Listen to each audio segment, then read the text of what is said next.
Hello अस्सलाम वालेकुम everyone, कैसे हैं आप सब। उम्मीद है सब ठीक होंगे, खुशबाश होंगे और अल्लाह ताला आप लोगों को भी खुशबाश रखे, आपकी परेशानियां दूर करे और मेरी भी। ठीक है, आप लोग बस दुआ करती रहिएगा। अच्छा, जब मेरा थर्ड बेटा हुआ था ना, तो उसके लिए सबसे पहले मैंने ट्रीटमेंट लिया था, इलाज करवाया था डॉक्टर से, क्योंकि मेरे मिसकैरेज हो जाते थे फर्स्ट 3 मंथ में। तो फिर मुझे कंसीव नहीं था होता। तो फिर जब मैंने अपनी डॉक्टर से ट्रीटमेंट लिया, 3 महीने का उन्होंने मुझे ट्रीटमेंट दिया था, जिसमें मैंने और मेरे हस्बैंड ने दोनों ने मेडिसिन खाई थी। हस्बैंड को कोई इशू तो नहीं था, लेकिन जस्ट माइफोलो उन्होंने डॉक्टर ने उन्हें भी दे दी थी। तो हमने 2 मंथ ही खाई थी, तो फिर तीसरे मंथ हमारा कंसीव हो गया था।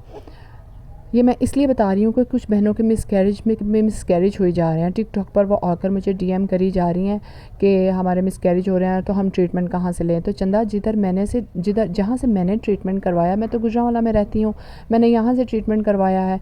आप जिस शहर में रहती हैं तो आप वहाँ जाकर ट्रीटमेंट करवाएं ना, गायनी सीनियर सर्जन के पास जाएँ, उनको अपना सारा प्रॉब्लम बताएँ, फिर वो आपको मेडिसिन देंगी। ठीक है, फिर आप कंसीव करिए, फिर आपके मिसकैरेज नहीं होंगे। और ये कोई इतनी बड़ी इशू की बात नहीं है कि आप ट्रीटमेंट ना करवाएं, या ट्रीटमेंट से पहले आपको ये नॉलेज ना हो कि आप कंसीव करते जाएं और ज़ाया करते जाएं। एक बहन ने मुझे कमेंट किया, उन्होंने बताया कि मेरे 10 मिसकैरेज हो चुके हैं, और मैं सुनकर हैरान रह गई कि कोई इतना भी अनएजुकेटेड कैसे हो सकता है कि मिसकैरेज पे मिसकैरेज करवाया जाए और ट्रीटमेंट ना करवाए। मे भी उस बहन ने ट्रीटमेंट करवाया हो, लेकिन फिर भी उसके मिसकैरेज होते हो।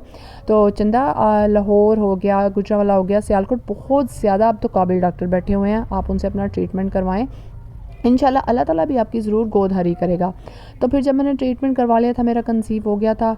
तो जब ये मेरा बेटा थर्ड उस्मान होने वाला था ना, तो मेरे 6 मंथ से पेट में पानी हो गया था बहुत ज़्यादा, और अचानक से ना मेरा पेट बहुत ज़्यादा फूल गया था और मुझसे चला नहीं था जाता। मुझे समझ नहीं थी आती, मेरी डॉक्टर गई थी बाहर, राउंड पे गई हुई थी, अब्रॉड गई हुई थी, तो मैंने उसके पास राउंड नहीं लगाया। मैंने कहा चलो 15-20 दिन बाद दोबारा चक्कर लगा लूँगी। लेकिन जब मुझसे ज़्यादा चलाना जाने लगा ना, तो फिर मैं किसी और डॉक्टर के पास गई, और वो भी इतनी डंगर जाहिल डॉक्टर थी, यकीन जाने। उसके पास गई, उसने मेरा अल्ट्रासाउंड किया, तो उसको भी नहीं पता चला कि बच्चे अंदर, बच्चा है लेकिन पानी ज़्यादा अंदर। वो मुझे कहती है ऐसे 2 बच्चे लग रहे हैं। मैंने कहा क्यों, अल्ट्रासाउंड में आ रहे हैं 2 बच्चे? कहती है नहीं। तो मैंने कहा फिर आपको कैसे लग रहा है 2 बच्चे हैं? बहरहाल उन्होंने मुझे मेडिसिन दी, मैं खाती रही, लेकिन मेरे वो जो पीरियड था ना 4 महीने गुजारने का, मैंने स्टिक पकड़ पकड़ के चलना था। यकीन करें, एक हाथ पेट पे होता था और एक मेरा सहारे पे होता था। इतना ज़्यादा पानी हो गया था कि मैं चल नहीं थी सकती। मैं जब थोड़े दिन बाद डॉक्टर के पास गई, तो मेरी डॉक्टर भी कहने लगी पानी है बहुत ज़्यादा पेट में, ये कैसे हो गया है, बस अल्लाह की तरफ से आए। यानी कि हमारी आजकल की डॉक्टर जो है ना, उनको भी नॉलेज नहीं होता कि आपके पेट में जो एक्स्ट्रा पानी हो रहा है वो एक्सेसिव शुगर की वजह से हो रहा है। तो मैं शुगर चीज़ें लेना बंद कर दूँ, ये भी मुझे डॉक्टर ने नहीं बताया। फिर मुझे उन्होंने कोई इंसुलिन वगैरह नहीं लगवाई, कोई मुझे उन्होंने शुगर वाली गोली नहीं दी, और एक्स्ट्रा मज़ीद पानी बढ़ता ही जा रहा था, क्योंकि घर आकर मैं शुगर वाली भी डाइट लेती थी। मुझे तो ये नॉलेज ही नहीं था। अपनी बेवकूफ़ी में, अपने जो है कम इल्मी में, मैंने इतना ज़्यादा अपना नुकसान किया। आप यकीन जाने, मेरे बेटे के साथ बड़े बड़े प्रॉब्लम हुए। मेरा बेटा 20 दिन इनक्यूबेटर में रहा, हार्ट प्रॉब्लम हो गए, डबल नमोनिया हो गया, फिर जॉन्डिस हो गया उसे। डॉक्टर तो कहते थे कोई चांसेस नहीं बचने के, लेकिन जिसे अल्लाह रखे उसे कौन चखे। तो बस इसी तरह ही है।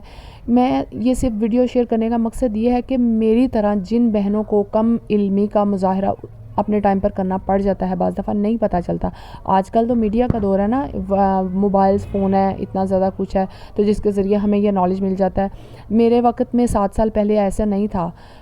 अगर होगा भी तो मैंने बहरहाल सर्च नहीं किया, शायद मैं सर्च करती तो बच जाती। लेकिन यह है कि मैं इसलिए वीडियो शेयर करती हूँ ताकि अगर किसी बहन को मेरी तरह इल्म नहीं है तो वो मेरी वीडियो सुन के उसको पता चल जाए और वो शुगर छोड़ दे, तो अपनी तकलीफ़ से बच जाए। यहाँ मैंने फिर शुगर, मुझे बाद में शुगर तो नहीं हुई, लेकिन जब मेरा बेटा हुआ मुझे उसकी टेंशन से इतनी ज़्यादा शुगर हो गई कि मेरा 6.2 आ गया, 6 पॉइंट HbA1c 6.2 आ गया, जिसकी वजह से थोड़े थोड़े मुझे प्रॉब्लम आने शुरू हो गए, हार्ट बीट तेज़, सांस चढ़ जाना, फिर हीट फील होना। फिर मैंने सोचा या अल्लाह, जो होना था वो तो अब हो गया, अब अपनी सेहत का ख्याल रखूँगी तो इनका रख सकूँगी ना। तो फिर मैंने अपनी सेहत का आहिस्ता आहिस्ता ख्याल रखना शुरू किया, अपनी डाइट पे काम किया, बग़ैर किसी मेडिसिन के डाइट के मैंने अपनी शुगर को कंट्रोल करना शुरू किया। शुगर वाली चीज़ें छोड़ी, मैदा छोड़ा, कोल्ड ड्रिंक्स, जंक्स फूड, ये सब कुछ छोड़ा, अल्लाह पे भरोसा रख के। तो फिर मैंने अपना ये काम करना शुरू किया, तो आहिस्ता आहिस्ता मेरी शुगर भी नॉर्मल होती गई, जो कि आप देख चुके हैं और देख रहे हैं स्क्रीन पर। ओके जी, अल्लाह हाफ़िज़।